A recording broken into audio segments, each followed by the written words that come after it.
fazer 3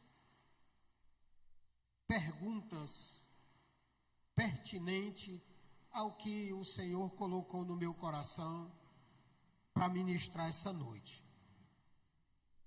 A primeira pergunta é: o que é o homem? A segunda pergunta é: quem é o homem? E a terceira pergunta é: para que o homem? Ou para que o homem? E vou acrescentar mais uma pergunta, que é a seguinte: eis o homem. Vou repetir, porque é um pouco complicado. O que é o homem? Quem é o homem? Para que o homem? E eis o homem. Talvez você possa até estranhar um pouco eu ter trazido para a base da palavra, da ministração, esse texto do primeiro livro da Bíblia, do Gênesis. Pois é muito comum e é até correto, e eu também afirmo com toda exatidão que geralmente se dá a doutrina, se ministra a doutrina nas cartas no Novo Testamento. Por exemplo, nas cartas de Paulo, pode ser Romanos, pode ser na 1ª e 2ª Coríntios, Gálatas, Efésios e aí vai. Pode ser também na 1ª ou 2ª carta de Pedro, pode ser na 1ª, 2ª e 3ª carta de João. É correto. Todas essas cartas, elas têm muita veemência para a doutrina, porque elas trazem no seu corpo, no seu esboço, no seu escopo, verdadeiros ensinamentos para uma vida moral e espiritual da igreja. Por isso é correto. Mas alguém pode dizer: irmão Célio, o correto é falar de doutrina nas cartas, nas epístolas. É verdade. Isso é verdade. Porém, nós não podemos esquecer que o próprio apóstolo Paulo, e ele escreve na 2ª carta a Timóteo, capítulo 2, versículo 16, que é tão conhecido da igreja, esta passagem, que diz que toda a Escritura é divinamente inspirada para instruir, para redarguir, para ensinar. Então, ali o apóstolo Paulo está dizendo que não é uma parte das Escrituras. Não é só o Antigo Testamento, nem é só o Novo Testamento. Paulo não está dizendo que é a metade da Bíblia. Paulo não está dizendo que é uma parte da Bíblia. Paulo diz que é toda a Bíblia, de Gênesis a Apocalipse. Assim sendo, se é toda ela inspirada, e é verdade, onde houver uma passagem da Bíblia, dos 66 livros, podemos extrair ensinamentos, podemos extrair doutrinas, podemos extrair de qualquer parte da Bíblia algo para que o Senhor, pelo seu Espírito, a sua palavra, ensine a sua igreja ou alguém. Mas o importante aqui é que eu quero tramitar junto com vocês um caminho mais, digamos, de início teológico. Porque sem alguns fundamentos teológicos, fica até certo ponto um pouco que difícil entender a Bíblia e interpretá-la corretamente. Aqui o tema é o homem. E eu acredito até que quem mais dá trabalho a Deus é o homem. Todo o projeto de Deus, tudo baseado por causa do homem. Todo o plano de Deus na eternidade, elaborado nos planos eternos, e idealizado aqui por causa do homem. Por isso, é muito importante nós entendermos que a Bíblia Sagrada, ela foi escrita em 3 idiomas, em 3 figuras de linguagens. Ela foi escrita também em 3 classes de doutrina e 9 principais doutrinas. Vamos lá. Quais os 3 idiomas da Bíblia? Tenha calma que nós vamos chegar lá e você vai entender a mensagem e você vai glorificar o nome de Jesus. E você vai sair daqui mais consciente da misericórdia, do amor, da bondade de Deus. O primeiro idioma da Bíblia foi escrito em hebraico, irmão Adair. O segundo, aramaico. A língua aramaica era a língua falada por Jesus Cristo, o aramaico. Terceiro idioma, o grego. O Novo Testamento, no grego também conhecido e chamado de grego koiné, grego clássico. O hebraico está no Antigo Testamento, o aramaico também. Assim como Jesus, no Novo Testamento, falava a língua aramaica, mas também existia a língua falada do aramaico no Antigo Testamento, por exemplo. O livro do estadista e profeta Daniel, ele começa escrito em hebraico. Depois do capítulo 2, ele vai para o aramaico e ele termina em hebraico novamente. As 3 línguas, os 3 idiomas da Bíblia. A Bíblia também foi escrita em uma figura de linguagem alegórica, figurativa, literária. O que é alegórica ou alegoria?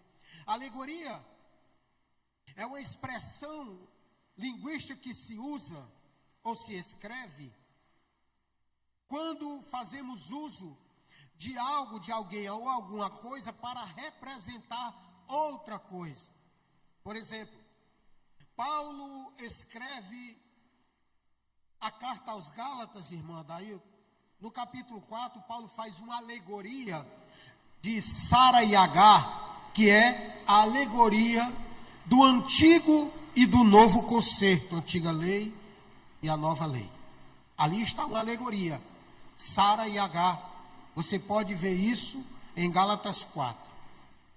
Depois nós temos a figura de linguagem figurativa. O que é isso? A figurativa, irmãos, é tão somente quando se faz uso linguístico para dar mais brilho, mais cor. Mas o exemplo não é uma alegoria, é parecido. Não. Entenda bem, qual é o exemplo? A passagem dos israelitas pelo meio do mar, ali é uma figura de linguagem, figurativamente, para o batismo nas águas. Está aí, alegórica, figurativa e literal. E literal é o fato em si, é o acontecimento real em si. Por exemplo, no Evangelho de Marcos, no capítulo 4, versículo 35, que narra o episódio em que Jesus Cristo chama os seus discípulos e diz: vamos atravessar o mar, o lago de Tiberíades. Vamos para outra margem, para o outro lado. Vocês conhecem a narrativa. E no meio da travessia, aconteceu um grande temporal, que é o episódio que Jesus acalma a tempestade. Aquilo ali foi literal. Aquilo não foi uma coisa utópica, não foi uma invenção, não foi um filme. Aquilo foi literal. Aconteceu o temporal e Jesus Cristo acalmou o temporal. É literal. Ninguém pode fugir desta realidade. Depois nós temos na Bíblia 3 tipos ou 3 classes de doutrina. A mais fácil, a mais ou menos fácil e a mais difícil. Qual é a mais fácil, irmão Célio? A mais fácil é a doutrina da salvação, que é a soteriologia. A doutrina da salvação é a mais fácil. Há quem diga o seguinte, irmão Islã, eu não sei pregar. Não, esse negócio de pregar não é comigo. Não. Não, irmão, você vai dar palavra. Irmão, você vai dar palavra. Não é para mim, não dá. Não, irmão, peraí, deixa eu abrir tua mente. Quem conhece pelo menos o início, o básico da palavra, é um pregador e uma pregadora. É fácil pregar a salvação. Basta alguém dizer o seguinte para mais alguém: meu amigo, muito prazer em conhecer, eu tenho algo de Deus para lhe dizer. Jesus Cristo é bom, é o Filho de Deus, Ele é o Salvador, Ele veio, morreu na cruz, Ele perdoa pecado, Ele salva, leva para o céu e vai voltar para buscar a igreja. Pronto, já pregou a salvação. É fácil ou não é? É fácil. Agora, quer algo mais? Aí você tem que mergulhar mais. Quanto mais fundo o mergulho, mais pérolas se acham. Não se acha ostra no raso. Ostra é mais no fundo, onde estão as pérolas. E a doutrina mais ou menos fácil, irmão Célio? Não é tão fácil, mas também não é tão difícil. É a doutrina do Espírito Santo, pneumatologia. Aí você tem que mergulhar mais algumas braçadas para entender o trabalho do Espírito Santo, para você compreender a ação do Espírito Santo, para você compreender os simbolismos do Espírito Santo, a ação. Você tem que mergulhar. O batismo pelo Espírito Santo, tem que mergulhar, tem que buscar mais. E qual é a doutrina, a classe mais difícil? A mais difícil é a doutrina do porvir, a doutrina do futuro, a doutrina do fim, que é a escatologia. Por que ela é difícil? Ora, irmãos, se a Bíblia Sagrada, ela já nos mostra que nós, do ponto de vista humano, não sabemos nada do amanhã, como é que nós vamos saber de tudo do final? Sabemos alguma coisa pela palavra, mas não tudo. Porque as coisas reveladas é para o homem e as ocultas é para Deus. Existem ainda mistérios que nós não conhecemos e Deus achou por bem ainda não revelar para nós, nem para a humanidade. Então deixa com Ele. Quando chegar o momento a gente vai conhecer. Agora, as 9 principais doutrinas. Por exemplo, a doutrina sobre Deus, a teologia. Teologia é uma palavra, junção de 2 gregas. Theos e logia. Theos, Deus, logia, estudo de Deus. Doutrina sobre Jesus Cristo, cristologia. Doutrina sobre o Espírito Santo, pneumatologia. Doutrina sobre a igreja, eclesiologia. Doutrina sobre os anjos, angelologia. Não é angeologia, angelologia. Doutrina do diabo, demoniologia. E aí vai. Mas tem uma pergunta: o que é o homem? O homem é composto por 3 essências. Primeira, carne, corpo, alma e espírito. Nós somos tricotomistas. 3. Há seitas por aí que dizem que nós somos dicotomistas, com 2 essências. Não, nós somos com 3 essências. Hebreus 4:12. Está a resposta, que nós somos tricotomistas. A palavra de Deus é mais cortante, está aí? Porque a palavra de Deus é viva, é eficaz, mais penetrante do que a espada, alguma de 2 gumes, e penetra até a divisão da alma e do espírito. Se por aí estão dizendo que é dicotomista, só tem 2. Ou é corpo e alma, ou é corpo e espírito, ou é só alma e espírito. Cadê o corpo? Nós temos o corpo, essa matéria que Jesus Cristo disse, para nada aproveita. Que as expressões da carne na Bíblia, ora fala do corpo total, ora fala do coração. Dependendo do contexto. Então o homem é composto por corpo, alma e espírito. O corpo vai descer o barro. É do pó. E ao pó voltará. A alma é a sede das emoções. Quando nós choramos, a alma está chorando. Quando nós estamos alegres, a alma está alegre. Quando estamos felizes, a alma está feliz. E tem 2 subsedes, o coração e a psique. E um túnel de escape. Jesus Cristo disse que tudo provém do coração. E a boca, que é o escape, fala do que está cheio o coração. Então, queridos amados, isto aqui, biologicamente, é o homem. Corpo, alma e espírito. Mas, irmão, o que é que você quer falar com tudo isso? Vamos lá. Houve uma rebelião no céu.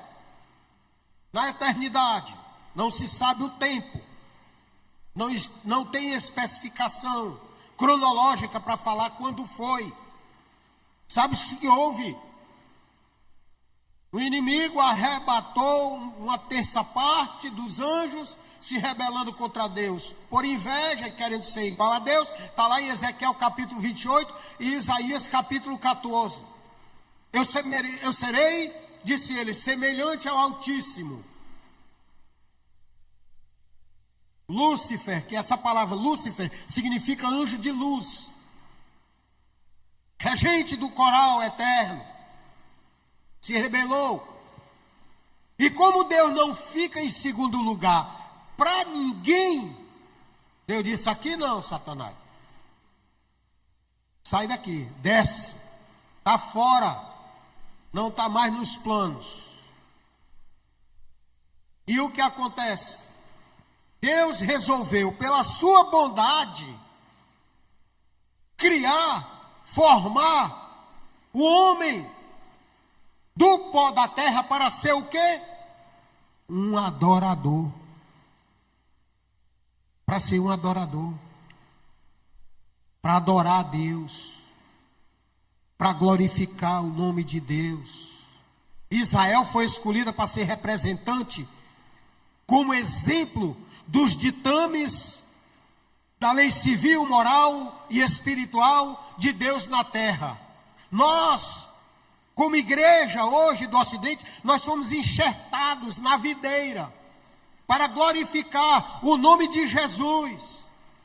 Israel teve toda a oportunidade do mundo para bendizer o nome de Deus, para glorificar o nome de Deus, para exaltar o nome de Deus. Recebeu tudo da parte de Deus e mesmo assim se prostituiu espiritualmente, indo aos outeiros, se curvando às imagens, prostituição espiritual. Aí Deus bondoso, maravilhoso, não tem problema, Israel, eu vou levantar uma outra igreja, um outro povo. E João vai dizer o seguinte: a todos quantos que Jesus veio para o seu, e os seus não o compreenderam, não entenderam, mas a todos quantos entenderam e aceitaram, Deus deu-lhe o direito, o poder de serem feitos filhos de Deus. Olha o trabalho que o homem dá para Deus. Aí Deus formou o homem do pó da terra. Aí Deus pega esse casal e coloca no jardim, no Éden. Não é do Éden, pelo amor de Deus, irmãos. É preciso a gente ver a gráfica bíblica contextualizada para a gente entender o que é realmente o que a Bíblia está falando. Muitos dizem, Deus colocou um homem no jardim do Éden. Não! O jardim do Éden era uma região. E o Éden, um local. É como alguém, ou uma mulher, uma esposa, muito zelosa. Ela cria um pequeno jardim com alguns jarrinhos de flores e coloca na sala. A sala é a região. E ali está o jardim. Assim foi. Deus plantou um jardim no Éden. E colocou o homem no jardim. E disse para ele: olha, está aqui tudo de bom para vocês. Aqui tem um ar puro para vocês. Aqui tem a fruta sem agrotóxico para vocês. Aqui tem animal que tem as presas grandes, mas não é feroz. Aqui tem frutas maravilhosas. Tem cachoeiras, flores, rosas, sombras, tudo para você. Está aqui, Adão, essa maravilha que eu criei para você. Fica aqui. Agora, Adão, tem um detalhe. Vou ordenar alguma coisa. Não me dê trabalho, Adão. Por favor. Parece até que Deus estava dizendo assim, viu, irmão? Não está na Bíblia, eu estou só conjecturando. A Bíblia me dá respaldo para conjecturar, irmão. Chamadas entrelinhas teológicas. Não é invenção. A gente não pode fazer a exegese. A gente pode fazer exegese. Exegese é quando você aplica, coloca algo no texto que o texto não está dizendo e não tem. E exegese é o que você extrai do texto. Exegese é o que você coloca. Mas podemos conjecturar. Parece que Deus diz, não dá trabalho aí, homem. Está aqui, duas árvores. Uma árvore, a árvore da vida, e a outra, a árvore do conhecimento do bem e do mal. De tudo vocês podem comer. Tudo. Não está proibido nada. É tudo liberado para vocês. É tudo maravilhoso para vocês. Só peço uma coisa. Não coma da árvore do conhecimento ou do fruto da árvore do conhecimento do bem e do mal. Porque no dia, Deus está falando de um tempo, de um momento futuro. Deus prevendo, se um dia vocês comerem, vocês morrerão. Morte, escuta só. 3 tipos de morte na Bíblia: a morte física, a morte espiritual e a morte eterna. A eterna é a pior de todas. Morreu eternamente, arrebentou-se, não tem mais jeito. Então vocês comam de tudo, menos dessa fruta, dessa árvore aqui. Vocês não comam. Não toque. Se não olhar, melhor ainda. Mas a Bíblia diz que Deus, na viração do dia, isto é, pelo calendário judaico, 6 horas da noite, a Bíblia diz que Deus descia do céu e vinha ter comunhão com esse casal, com esse homem, com Adão. Que privilégio, né, irmão? Que privilégio, hein?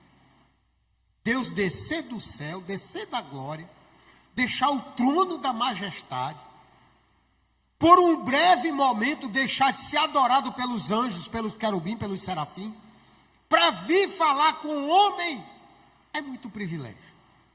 Muito privilégio. Muito.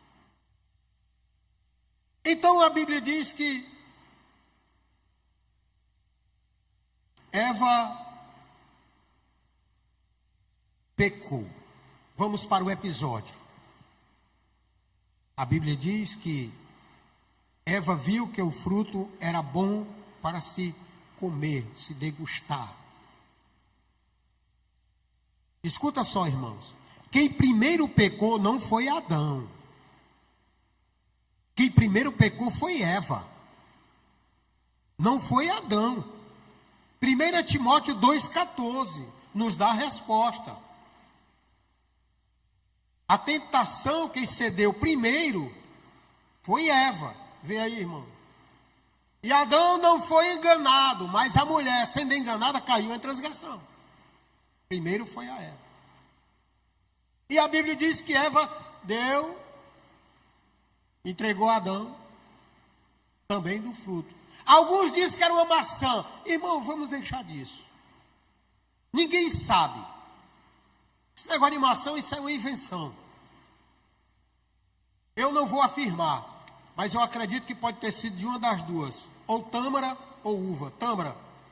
Mel de tâmara para fazer bolo era doce. Doce é alegria, felicidade. É liberdade da parte de Deus. E a uva traz o vinho.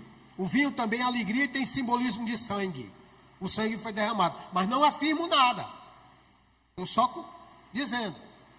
Então, Eva pecou. E lá vem Deus. E lá vem o Senhor. Quando o Senhor pisa no jardim, o casal já tinha pecado. E ali aconteceu 3 eventos que fez com que Eva pecasse junto com Adão. 3 eventos que não era para ter acontecido. Primeiro evento que culminou, que reforçou, que deu combustível para o pecado ser consumado por Eva e Adão. Qual foi os 3 eventos? Primeiro, Eva ficou muito tempo no lugar da tentação. Olha lá, o inimigo, a serpente, e ela lá. Eu até às vezes vejo irmãos dizendo assim, não é crítica, dizendo assim, irmão Célio, rapaz, eu estou alegre. Eu digo, é mesmo, irmão, porque que glória a Deus, é maravilha. Por que o irmão está alegre? Irmão Célio, o carnaval está chegando. É mesmo, irmão. Tu vai pular carnaval? Não, vou não, irmão Célio. Que é isso? Eu sou crente, irmão Célio. Vou pular carnaval não, irmão Célio. Que é isso? E o que é que tu vai fazer que está tão alegre, rapaz? Irmão Célio, eu vou passar a semana todinha de carnaval evangelizando. Eu não sou contra evangelizar, não. Está escrito na Bíblia. Marcos 16:15. Ide pregar o evangelho. Ide. 3 letras para uma palavra. IDE. Irmãos, devemos evangelizar. Aí disse, eu vou passar a semana todinha no carnaval evangelizando. Vai passar, irmão, cuidado, irmão. Irmão, toma cuidado. Você vai passar muito tempo no ambiente da tentação. O diabo não é bobo. Ele é só rateiro. Ele é astuto, é mesquinho. Ele está ao derredor. Se tu pisar em falso, pisar no caroço de milho, já era. Quer passar o carnaval todinho. O que é que tem no carnaval? Naquele ambiente de tentação? O que é que tem no carnaval? Vê aí, Provérbio 23:20. Bota aí, Provérbio 23:20. O que é que tem no carnaval? Olha só o que é que tem no carnaval. O que é que o cara quer fazer lá? Não esteja entre os beberrões de vinho, nem entre os comilhões de carne. É só o que tem. Fora o que eu não vou falar. Então, é o ambiente. que nós temos que ter cuidado. É o ambiente aonde nós estamos. Como nós demoramos ou não. Se tiver num ambiente hostil, igreja, não demora lá não. Vai rápido. A Bíblia diz que a gente tem que resistir o diabo. Não é chamar ele para briga, não. Tem muita gente chamando o diabo para briga. O diabo é ruim. Ele enfrentou Jesus Cristo, o Filho de Deus, que pisaria na cabeça da serpente. Ele enfrentou. Ele foi para o ringue do deserto. E nós, tem muitos que estão querendo, irmão, eu enfrento. Tem pessoas que dizem, irmão, eu não estou nem aí para o diabo. O diabo não tem mais poder. Não. Eu piso na cabeça, irmão. Isso aqui não é teologia do medo, não. É teologia da prudência. A gente tem que estar muito bem preparado, espiritualmente, com muito jejum, muita oração, para enfrentar algum demônio. Trouxeram um rapaz lá endemoniado, mandaram os discípulos expulsar, os discípulos fizeram tudo, tentaram exorcismo, não conseguiram. Aí lá vem Jesus. E aí, o que é que está acontecendo aqui? É o meu filho. É só isso. Não conseguiram, não? É só com jejum e oração. Pois comigo é diferente. Sai dele. Ambiente da tentação contribuiu para o pecado de Adão e Eva. Segundo quesito que contribuiu, conversou o que não era para conversar. Você sabia que tem muito irmão que é assim? Eu não estou acusando ninguém aqui, irmão. Tem muito irmão que conversa o que não é para conversar. Conversa com quem não é para conversar. Não é assim, irmão? Isso é muito perigoso. A Bíblia diz, se ensinam não. Irmão, nós vamos botar um zíper na boca? Não, irmão. Você tem que peneirar os assuntos. Não é todo assunto que se conversa com alguém. Existem assuntos só particular que interessa só a mim, só a você. Mas ninguém. E depois a Deus. E pronto. O segundo, o terceiro. Eva falou o que não devia falar. Tem muita gente que fala o que não deve, não é para falar. Essa semana lá no meu trabalho chegou uma senhora que trabalhava em frente, ela fechou o comércio dela. O esposo dela foi preso. Ninguém sabia o motivo e lá é só misericórdia. Se tem uma filial do inferninho, é lá perto onde eu trabalho. O negócio lá é estreito, o negócio lá é complicado. E ela saiu conversando com todo mundo. Sabrina, o nome dela. Contando para o vizinho, contando para outro, contando para outro. Meu marido foi preso por isso, meu marido foi preso por isso. Conversando o que não era para conversar. Aí ela foi lá na loja. Aí eu disse, Sabrina, eu posso abrir a palavra e te dar um conselho? Pode, irmão Célio. Sabrina, não conversa tudo da tua vida para ninguém, porque tem pessoas que adoram saber da desgraça dos outros. Tem pessoas que quer que tu quebre o pé para te vender o gesso. Vai com calma. Vai contar para Jesus. Vai para os pés da cruz. Sai da porta da vizinha e vai para o altar. É o melhor que tu faz. Quer dizer, conversa o que não é para conversar. Fala o que não é para conversar. E o homem é isso aqui. O salmista no Salmo 8,4 faz uma pergunta. Que é o homem para que tu tanto ames ou estime? Salmo 8,4. Que é o homem mortal para que tanto tu te lembre deles ou estimes? Jó 7,17 faz a mesma pergunta. Jó, Salmo 8,4. E é homem para que tanto o engrandeças ou estimes. Salmo 144, 3. A mesma pergunta, que é o homem? Nós somos trabalhosos. Essa é que é uma verdade. A gente tem muita aparência em determinado momento.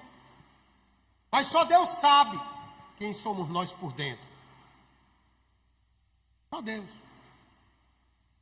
Não é assim? Eu estou dizendo alguma coisa errada? Não, é verdade. Então, ali pecou, o casal pecou. Adão foi tão covarde, o homem é tão covarde, que quando Deus pisa no jardim, parece até que eu estou vendo a cena. Adão, Eva, para trás, fica aqui atrás de mim, Eva. O Senhor chegou, fica aqui de trás. Aí Deus dá um grito. Adão, onde estás? Ora, se Deus é onisciente, por que Deus perguntou onde é que Adão está? Deus sabia onde Adão está. Deus está perguntando o seguinte: Adão, tu estás agora na vida desgraçada que tu pecou. Tu estava antes numa vida, no jardim glorificado, corpo glorificado. Agora tu é corpo carnal, imundo, vai descer para o pó.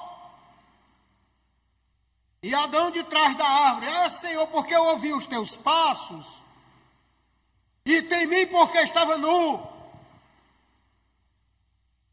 O homem é tão covarde, o ser humano é tão cheio de defeito, só misericórdia, só Jesus na causa.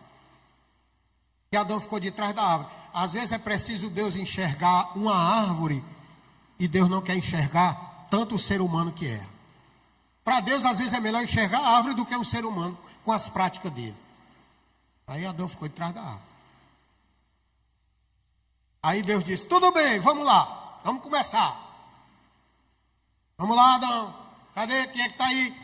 Aí Deus, eu vou só conjecturar, irmão. Parece que eu estou vendo.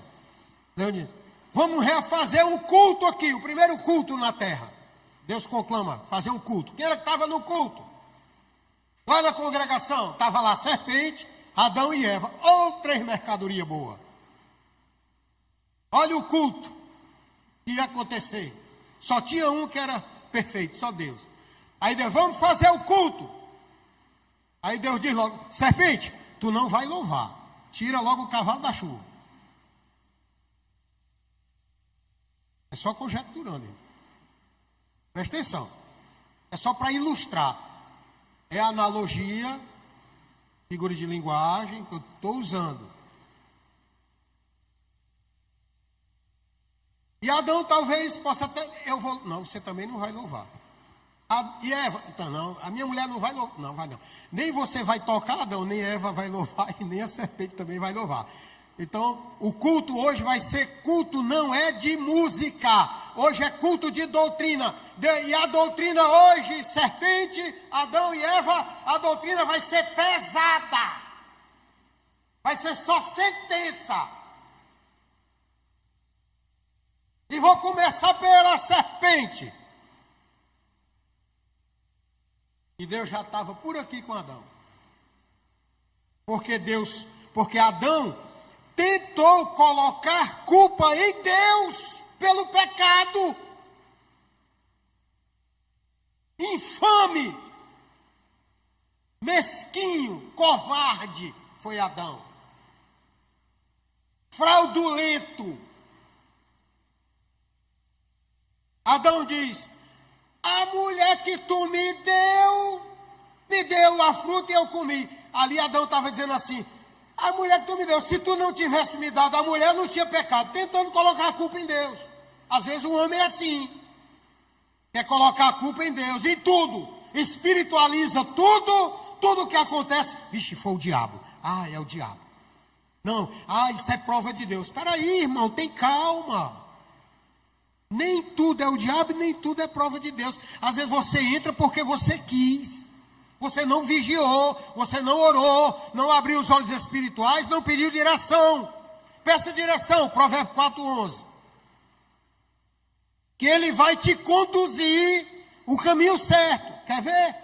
No caminho da sabedoria, te ensinei, e por veredas de retidão te fiz andar. Busque ao Senhor, que Ele, é por aqui, entrega teu caminho ao Senhor, entrega teu caminho ao Senhor, entrega teu caminho ao Senhor.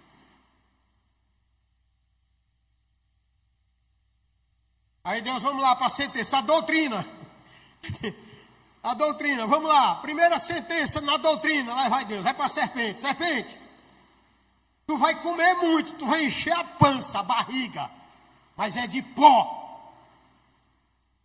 E pó é simbolismo de pecado. O alimento da serpente, o alimento do diabo é o pecado. Tome cuidado se você está alimentando a sua alma ou se você está alimentando. Tem muito crente que ao invés de alimentar-se e alimentar Deus com oração, ele está alimentando o diabo. Por isso que Paulo diz assim, não deis lugar ao diabo. Não deis lugar ao diabo. Eu não estou fazendo acusação aqui de nada, eu estou pregando aqui. Pregar é falar, é falar. Está fora a serpente, para fora do jardim. Primeiro, outra doutrina, vamos lá, agora, bora Adão, é tua vez Adão. Você está uma benção, vem para cá Adão, agora é a tua vez. Não é louvar não, agora é doutrina, está aqui a tua doutrina Adão. É Senhor, que é minha doutrina, qual é a exortação Senhor da minha doutrina? Adão, por causa da terra, por causa do teu pecado Adão, aliás, a terra é maldita. Que coisa terrível, hein, irmão? A terra inteira ser amaldiçoada por causa de um homem. É muito pesado ou não é? E por causa disso, Adão, eu vou te dizer uma coisa. Por causa disso, por causa do teu pecado, a terra é amaldiçoada, e tu vai comer do suor do teu rosto, ó. Vai trabalhar, tem mais moleza no jardim não, viu? Vaza, sai fora. É o que você merece. Chegou a vez da Eva. E aí, Senhor? E aí, Senhor? E para mim, o que é que tem? Qual é a doutrina? Eva, para você é o seguinte. Eu vou ampliar grandemente a tua conceição. Eu parto. Tu vai dar a luz. Vai ser com horrendas dores. Só isso, só. Quer mais? Mas eu sou misericordioso, Eva. Eu sou misericordioso. Eu vou dizer outra coisa. Eu já disse uma ruim para a serpente, eu disse uma ruim para o teu marido Adão, eu disse uma ruim para ti, mas vou dizer uma boa para ti. Aí a Eva se alegrou. Que foi? O que é, Senhor? Que é que... Mas tem uma coisa, depois que eu disser, não tem jeito, você vai sair fora também. Vai sair do jardim. Aqui não vai ficar. O meu projeto é mais para frente. Para ocupar aqui de novo vai demorar, mas vai acontecer. Agora eu vou te dar uma coisa boa, Eva. Da tua semente, os irmãos conhecem? 3,15? 3,15, irmão. Da tua semente, Eva, olha aí. Coloca aí, irmão. Para toda a igreja ver. Gênesis 3,15. E porém inimizade entre ti e a mulher, e entre a tua semente e a sua semente, e esta te ferirá a cabeça, e tu lhe ferirás o calcanhar. Eva não entendeu nada, mas ela achou bom. Você sabe por quê? Que as mulheres hebreias, israelitas, tanto ela queria ter filhos e muitos filhos, e só queria que fosse homem. Sabe por quê? Por causa disso aqui. Porque cada gestação, essa promessa aqui, elas se animavam e se alegravam pensando o seguinte: será que eu vou ser a mãe do Salvador? Será que eu vou ser a mãe do Salvador? Quando chegou a época lá do Egito, Faraó se assustou com a multiplicação. porque elas achavam que ela poderia ser a mãe do Salvador. Mas não era tempo, porque o tempo e as estações pertencem a Deus. Passaram-se anos, séculos, milênios, até chegar o dia de Jesus. Agora coloca aí, irmão, João 19:5. Eu falei o que é o homem, falei quem é o homem, para que o homem. Agora eu vou falar, eis o homem para acabar com essa farra do diabo e do pecado. Saiu, pois, Jesus fora, levando a coroa de espinho e roupa de púrpura, e disse-lhe Pilatos: eis aqui o homem. Eis aqui o homem. Eis aqui o homem. Quando o diabo ouviu essa palavra, eis aqui o homem, o diabo estremeceu. Não era Moisés, não era Gideão, não era Noé, não era Davi, não era Ezequiel, não eram os profetas. Quem ia pensar na minha cabeça era não, só pode ser esse. Eis o homem chegou. Eis o homem. Quando você for pregar, você diga para ele: eis o homem, eu te apresento Jesus Cristo, que pisa na cabeça da serpente e que perdoa o pecado. Aí João vai enxergar espiritual grande maravilha. João diz assim no capítulo 1: eis o homem. Aí João faz o trocadilho e diz: eis o cordeiro que tira o pecado do mundo.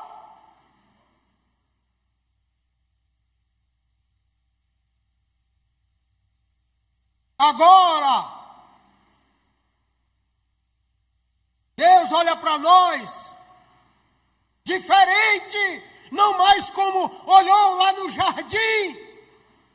Aleluia! Deus não olha mais para a nossa miséria. Paulo, no capítulo 1, versículo 13 da carta aos Colossenses, ele diz: e Deus nos tirou, nos transportou do reino das trevas para a maravilhosa luz do reino do amor do seu Filho. Era nós saindo das trevas e o inimigo com as garras tentando puxar de volta. E Deus diz: não puxa, sabe por quê? Porque eu salvei através do meu Filho, e agora o nome de vocês estão escritos na palma da minha mão, disse Isaías. Eis o homem. Jesus, que nunca pecou, nunca mentiu, nunca errou. Esse trabalho todo que Deus teve, sacrificando até o próprio Filho, unigênito. João diz em 1,14: e vimos a sua glória, como a glória do unigênito do Pai, cheio de poder e graça. Unigênito, junção de duas palavras, quer saber? Único, não tem outro, não é xerox, não tem xerox, só tem um. Jesus Cristo, gênito de Gênesis, em essência, em procedência, é o único que saiu do Pai e veio para lavar os nossos pecados. E a gente chega na igreja, não dá um glória, me desculpe, eu não estou pedindo glória. A gente não... A Bíblia recomenda que ao entrar na casa de Deus, a gente entre, quando pisar o pé, chega com salmos, cânticos e hinos. Esse homem, eis o homem, é o mesmo que morreu por você, por mim, e ele vai voltar para você e para mim.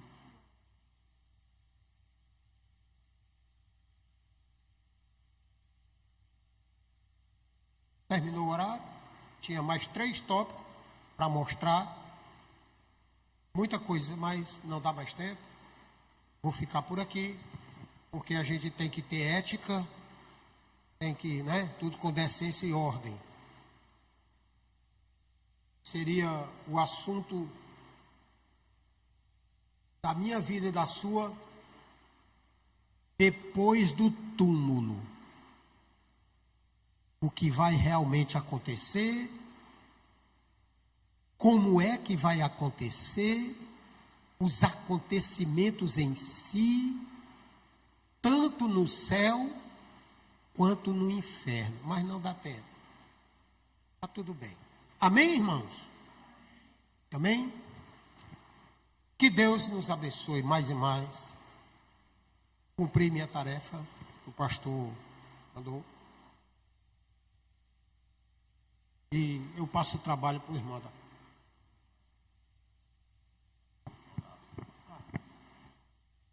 Glória a Deus. Está aí a mensagem, a palavra abençoada.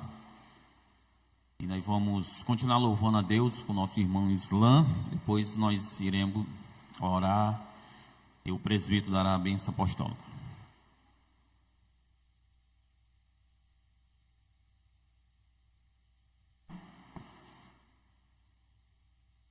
A paz do Senhor, igreja.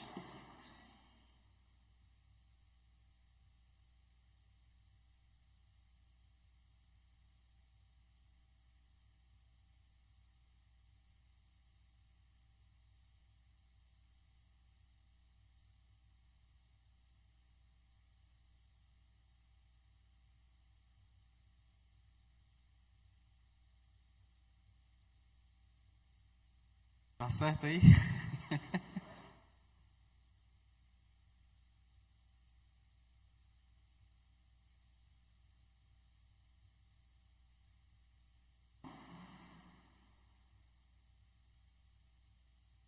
Acho que é lá.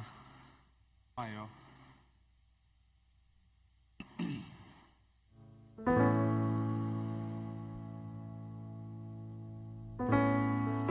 Pode ir? No deserto de quem eu fui, eu tinha sede, veio Cristo, tudo se fez diferente.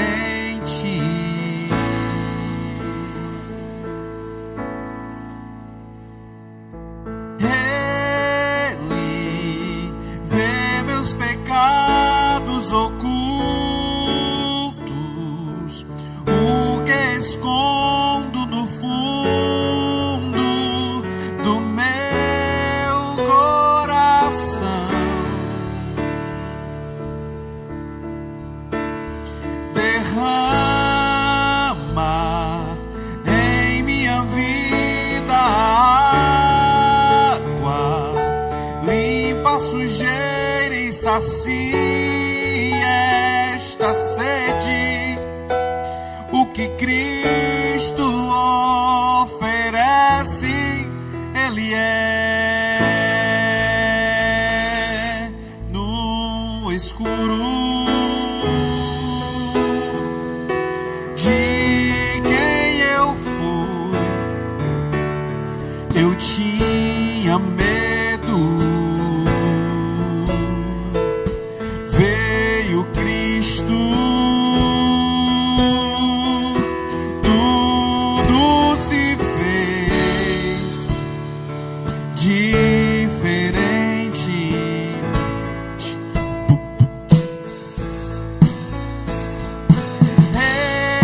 Ele enxerga o que vejo no escuro, o que escondo do mundo no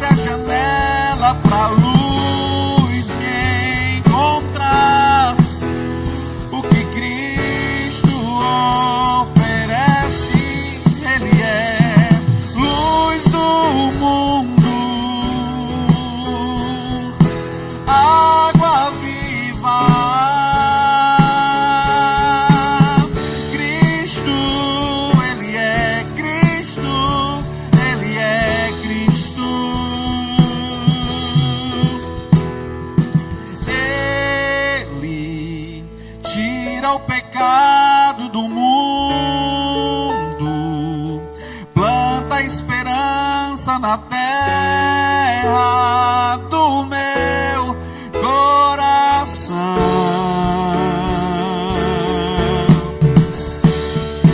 Cristo, pão que alimenta o faminto, viu esmagado e servido na cruz para todo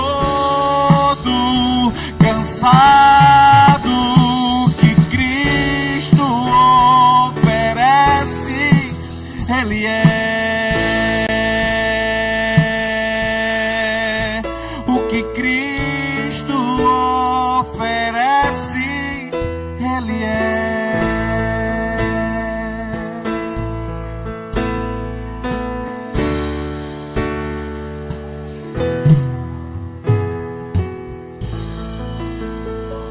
Glória a Deus. Vamos, irmãos, vamos orar. Vamos orar vamos agradecer a Deus, irmãos. Vamos agradecer ao Senhor, porque o nosso corpo precisa do feijão, do arroz, do macarrão, mas a nossa alma precisa da palavra. Senhor meu Deus, Senhor nosso Pai, dizer-te muito obrigado é tão pouco, é ínfimo, é pequeníssimo, por tudo que tu faz, tudo que tu fez, tudo que tu projetou ainda a fazer, nos tirando, Senhor, do lamaçal do pecado, nos tirando, Senhor, da concupiscência da carne, mudando a nossa trajetória que era para o inferno e nos levando pelo caminho, um novo e vivo caminho, como diz o apóstolo Paulo. Mas eu quero te agradecer de uma forma simbólica, porque eu não tenho a menor condição, e acredito que aqui também nenhum tenha uma real condição para te agradecer de uma forma grandiosa e contundente que tu mereça. Mas fica a nossa gratidão, te servindo, vez por outra caindo, errando. Tu és tão bom, que o cair é do homem e o levantar é do Senhor. Muito obrigado, Senhor. Assim mesmo, nos ajuda a ser mais crente, a caminhar mais santo, em santificação, até a volta do teu filho, ou até mesmo tu chamar. Pai querido e Pai amado, por tudo nós te agradecemos em o nome poderoso e maravilhoso de Jesus. Que é o amor de Deus nosso Pai, a graça e a paz do nosso Senhor e Salvador Jesus Cristo, a comunhão e as doces consolações sejam com todos, desde agora e para todos sempre. A igreja diz: amém.